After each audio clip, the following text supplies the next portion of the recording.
চ্যানেলে ভিউজ যদি কমে যায় ব্যাংকের অ্যাকাউন্টে টান পড়ে। তাছাড়া চারিদিকে ধার দেনা হলে তখন মানুষের মাথা ঠিক থাকে না।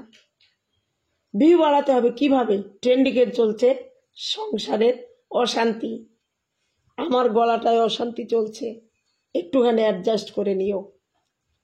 যাই হোক, এইসব কারণে মানুষের মাথা ঘুরে গেছে।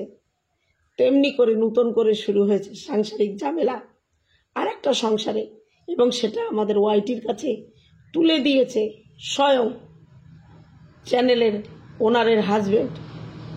অবশ্য ওরা জয়েন্ট ওনার। চলো কাকে নিয়ে বলতে এসেছি তার আগে ইন্ট্রো দিই। হ্যালো বন্ধুরা, কেমন আছো? নিশ্চয়ই ভালো আছো। আমি এমনি ভালো আছি, কিন্তু গলাটা ভেঙে গেল, কেন জানি না কি করে ভাঙলো। কিন্তু গলা টলা কিন্তু আমার কোনো ব্যথা নেই, জানো তো, গলা ব্যথা নেই। কেন হঠাৎ? আমি ঠান্ডা জলও খাই না, ঠান্ডা কিছু খাইনি, তাহলে কেন এমন হলো জানি না। গরম জল খাচ্ছি, গ্লাসে গরম জল নিয়ে বসেছি। মাঝে মাঝে খেতে হবে। কাশিটাও নেই, কিন্তু এখন কাশি কমে গিয়ে গলাটা ভেঙে গেল। যাই হোক, কালকে রাত থেকে দেখছি মিতু তানিশকে নিয়ে ভিডিও চলছে। আমি করার সময় পাইনি, শরীরটাও ভালো না। কালকেও আমার একটা ভিডিও গেছে, আজকে ওই জন্য দুপুরবেলা ভিডিও দিয়েছি। এটা হয়তো রাতে যাবে, আগে করে রাখছি। চলো, কালকে রাতে হঠাৎ তানিশ 4 থেকে 4.5 মিনিটের একটা ভিডিও করেছে। হঠাৎ করে সংসারের ঝামেলা আমাদের সামনে তুলে ধরেছে। তানিশ বড্ড নড়বড়ে, ঠিক খেলতে পারোনি তুমি। এর আগে যখন মন্দিরাকে নিয়ে তোলপাড়, তখন দুজনে মিলে একটা ভিডিও বানিয়েছিলে যে পরকীয়ার পেছনে মানুষ ছুটছে, আমাদের ভিউ হচ্ছে না, আমরা তাহলে কেন এগুলো মেনে নেব? পরকীয়ার বিরুদ্ধে জেহাদ ঘোষণা করেছিলে। তা আজকে যে তুমি শুরু করলে, গতকাল রাতে যে তুমি শুরু করলে, কি কি নিয়ে শুরু করলে? তোমাদের সংসারে যদি সত্যি অশান্তি হতো আগে থেকেই টের পেত মানুষ। একদিন কিন্তু একটা ব্লান্ডার হয় না। তাহলে তোমার সংসারে অনেক ঝামেলা এর আগে হয়েছে, কোনো কিছু তোমার ভিউজের, তোমার চ্যানেলের ওপরে ইফেক্ট পড়েনি। তোমার বাবা মা ভাই বোন অনেকটা ভেতরের খবর আমি জানি, কিন্তু সেগুলো নিয়ে তো ভিডিও করব না। যেহেতু তুমি ভিডিওতে বলেছো যেটুকু, আমার আলোচনা তার মধ্যেই সীমাবদ্ধ থাকবে। তা তোমাকে কয়েকটা প্রশ্ন করি তানিশ, কি এমন হলো, কি এত টাকার দরকার হলো যে সংসার, নিজের বউ, নিজেকে বিক্রি করতে চলে এলে কন্ট্রোভার্সি জগতে? কেন? কিসের এত দেনা তোমার? ভালোই তো সংসার চালাচ্ছ। তোমাদের একটা আদর্শ জুটি, আদর্শ কাপল হিসেবে জানতাম। তোমাদের স্বামী স্ত্রীর মিল দেখে না ভাবতাম এরকম মিল যেন সবার থাকে। হঠাৎ করে কি হলো তোমার? সংসারে অনেক অশান্তি, তোমাদের মিল, তোমাদের জুটিকে আঘাত করতে পারেনি। মিতুর বাপের বাড়ি যাওয়া বন্ধ ছিল বিয়ের পর থেকে, সেখানে মিতু কষ্ট পেলে তুমি তাকে মাথায় হাত বুলিয়ে অনেক সমবেদনা জানিয়েছ। আজকে হঠাৎ কি হলো তোমার যে তুমি হঠাৎ করে বললে আমি আমার মতো থাকবো? কি চাকরি নিয়ে বাইরে চলে যাচ্ছ নাকি? তোমার তো নিজস্ব কোনো কাজ নেই, চ্যানেল, তোমরা এই চ্যানেলটাকে নিজেদের ইনকামের একটা ব্যবস্থা ধরেছ। তোমরা দুজনে মিলে ব্লগ করো, তুমিও করো, মিতুও করে। অথচ দেখো আজকে তুমি বলছো তুমি তোমার মতো থাকবে। কি করবে তুমি? চাষবাস? মিতুর ব্লগে তুমি তোমার পার্টিসিপেন্ট রাখবে না? তোমার মুখ কি আমরা মিতুর ব্লগে দেখতে পাবো না? যা করছো ভেবে চিন্তে করছো? ভিডিওটা পজ করে আমার এই ভাঙা গলায় আমি শুনে নিলাম যে ভিডিওটা দেখতে কেমন, শুনতে কেমন হয়েছে। জঘন্য লাগছে, জঘন্য। জানি না কি করে তোমরা এটা হজম করে আমার ভিডিও দেখছো। অনেক অনেক ধন্যবাদ তোমাদের। যাই হোক, যেটা বলছিলাম, তানিশ যেটা করলো ঠিক করলো না, তানিশ যেটা করলো ঠিক করলো না।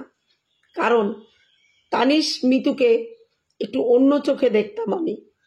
কোনোদিন ভাবতে পারিনি যে ওরা এই নোংরা খেলাটা শুরু করবে। ওরা যদি মানে কি, ওরা যদি কিছু ছুঁয়েও শপথ করে, আমি বিশ্বাস করব না যে মিতুর মতো একটা মেয়ে অন্য কোনো খারাপ কাজ করবে। তাহলে তানিশ কি মিতুকে কি পরকীয়ায় জড়াবা, নাকি তুমি নতুন করে কোনো পরকীয়া করছো? কোনটা জড়াবা? খুব বড্ড কাঁচা তোমার প্ল্যানটা, তুমি যে স্ক্রিপ্টটা লিখেছো সেটা বড্ড কাঁচা।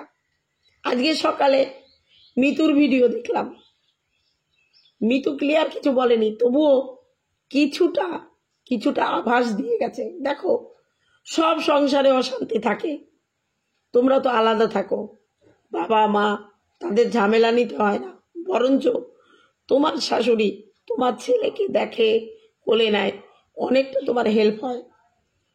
সেই জায়গায় দাঁড়িয়ে স্বামী স্ত্রী দুজন মিলে যদি নতুন করে নাটক শুরু করো, জঘন্যতমভাবে কিন্তু কন্ট্রোভার্সি শুরু হবে। মেনে নিতে পারবে তো? তারপরে আবার বলবে না তো স্ট্রাইক দেব, ফ্যান করব, ত্যান করব। এটা কিন্তু করো না। কারণ আমি জানি তুমি অনেকটা চালাক ছেলে, বেশ বেড়ে খেলো, এবং অভিনয়টা তোমরা দুজনে অনেকটাই জানো। কারণ তোমাদের আসল চরিত্র আর তোমরা যেটা দেখাও সেটা কিন্তু অনেকটাই আলাদা, এবং সেটা অনেকের কাছে পরিষ্কার, আমার কাছে তো বটেই। এত কি টাকার দরকার হলো যে হঠাৎ করে নাটক করতে শুরু করলে? মার্কেটে অনেক দেনা, ছেলের অন্নপ্রাশন করেছো অনেক টাকা খরচ করে, একদম বড় লোকদের মতো করে। কি দরকার ছিল দেনা করে, ধার করে ছেলের অন্নপ্রাশন করা? ধার শোধ করতে পারছো না, তাই তো? ধার দেনা শোধ করতে পারছো না, তার জন্য এই নাটক শুরু করেছে। ভিউজ কমে গেছে অনেকটাই। মিতু আজকে বললো না, দিনে 10,000 ভিউজ হলেও আমার চলবে, তাই মিতু? চলবে? দিনে 10,000 ভিউজ নিয়ে তুমি সন্তুষ্ট? তাহলে কেন তোমার স্বামী আজকে নাটক করতে শুরু করলো?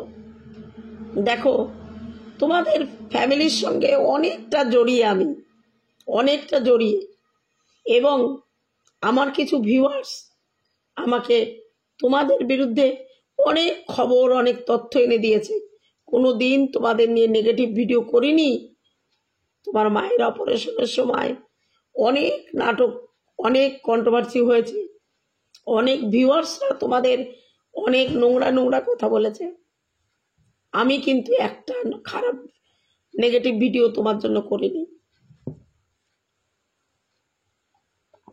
কিন্তু আজকে বলতে বাধ্য হচ্ছি,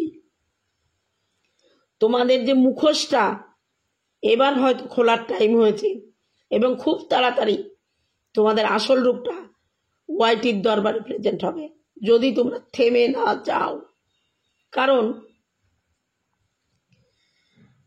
তোমাকে আজকে আমি একটা প্রশ্ন করব, মিতু, তোমাকে বলছি, প্রিয়ার ছেলে থ্যালাসেমিয়ায় ভর্তি, মানে ভুগছে, তার ট্রিটমেন্টের জন্য QR কোড দিয়ে টাকা তোলা হয়েছে। কম টাকা ওঠেনি, 12.5 লাখ টাকা, 12,34,000 টাকা উঠেছে। তুমি তো প্রিয়ার প্রাণের বান্ধবী। সেদিন যে তুমি গেলে আয়ুষকে দেখতে, তোমার কি কর্তব্য ছিল? নিশ্চয়ই তোমার কর্তব্য তুমি করেছো। তাহলে আয়ুষের ট্রিটমেন্টের জন্য তুমি কত টাকা দিয়েছিলে একবার যদি আমাদের বলো, আমরা খুশি হব।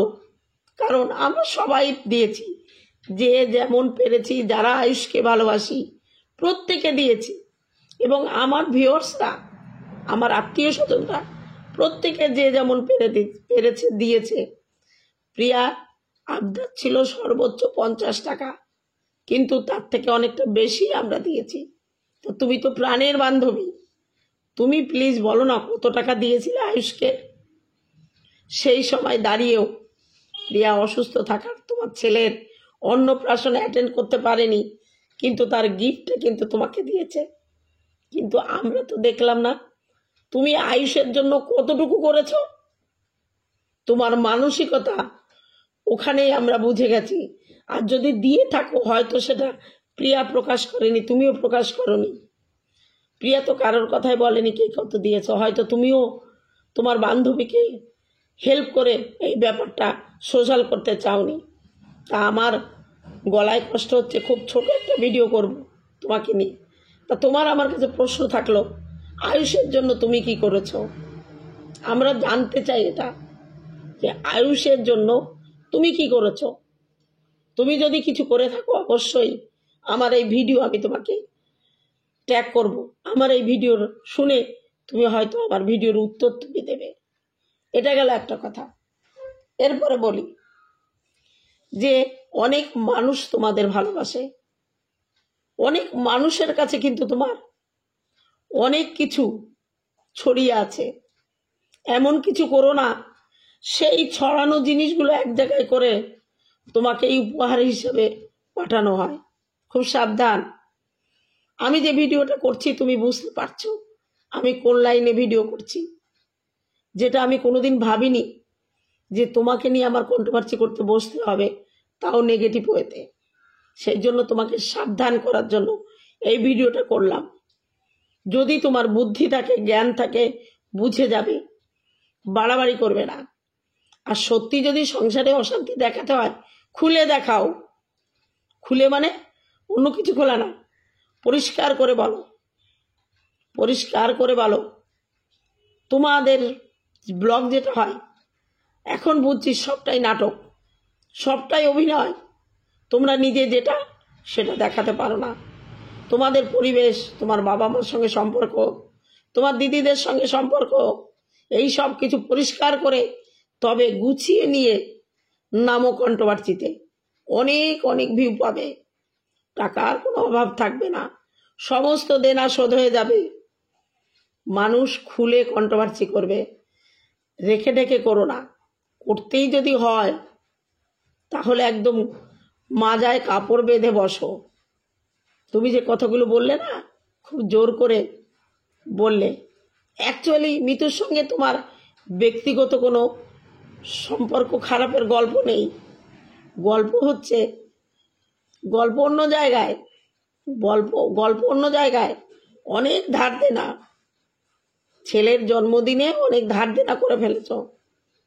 মানসিকতা পাল্টাও, নোংরা কাজে নিজেদের জড়িয়ে ফেলো না। এটা হচ্ছে হাজার দুয়ারি। এখানে কোন দুয়ার দিয়ে তুমি ঢুকেছ আর কোন দরজা দিয়ে তুমি বেরোবে তার কোনো কুল কিনারা তুমি পাবে না। অনেকটাই সাবধান করে তোমাকে ভিডিওটা করলাম। সংসার, বাবা মা আলাদা থাকে, একটা বাচ্চা, ছেলেটার মুখের দিকে তাকিয়ে তো পেট ভরে যায়। দেব শিশু একটা, তোমাদের সন্তানকে কিভাবে মানুষ করবে সেই চিন্তা করো। যতটুকু টাকা পাচ্ছ, মানুষ ততটুকুনি সন্তুষ্ট থাকা উচিত। মুখে বলছো, মিতু যেমন বললো আমার 10,000 ভিউজ হলেও হবে, অথচ স্বামীকে নামিয়ে দিয়েছ মিথ্যা নাটক করে টাকা যাতে ভিউজ যাতে বাড়ে। এটা করো না, এটা করো না, এটা ভয়ঙ্কর খেলা। আগুন নিয়ে কখনো খেলতে নেই, কারণ সেই আগুন কখন ছিটকে নিজের গায়ে লাগবে পুড়ে ছান খান হয়ে যাবে। তাই বলছি এখনো সময় আছে, নিজেদের পরিবর্তন করো, নিজেদের পরিবর্তন করো, মেন্টালিটির পরিবর্তন করো। যেমন করে স্বামী স্ত্রী মিলেমিশে সন্তানকে মানুষ করছো ওরকম করেই করো। মিথ্যা নাটকের মধ্যে ঢুকো না, কারণ তোমাদের মধ্যে কোনো পরকীয়া থাকতে পারে না, এটা আমি বিশ্বাস করি না। যেটা নাটক করছো বন্ধ করো, বন্ধ না করলে কিভাবে কন্ট্রোভার্সি হবে তুমি বুঝতে পারছো না। যা হোক, গলার ওপরে অনেকটা চাপ দিয়ে ভিডিওটা করলাম, আশা করি বুঝতে পেরেছে। আর বন্ধুরা, তোমরা সত্যি সত্যি এইসব নটঙ্কি মারা ভিডিওতে ভিউ দিও না। ভিউ দিও না, ওদের ভিডিও দেখো না, যারা দেখো না, দেখবা নটঙ্কি করার শাস্তি ওরা পেয়ে যাবে। চলো বন্ধুরা, আজকে এইটুকু রাখছি, কারণ শরীর ভালো নেই, শরীরটা ভালো নেই, গলাটা ব্যথা নেই, কিন্তু গলাটা ভেঙে গেল। চলো চলো বন্ধুরা, ভিডিওটি এখানে শেষ করছি। দেখা হবে অন্য কোনো ভিডিওতে। ততক্ষণে তোমরা সাবধানে থেকো। টাটা আমার ভিউয়ার্সদের জন্য।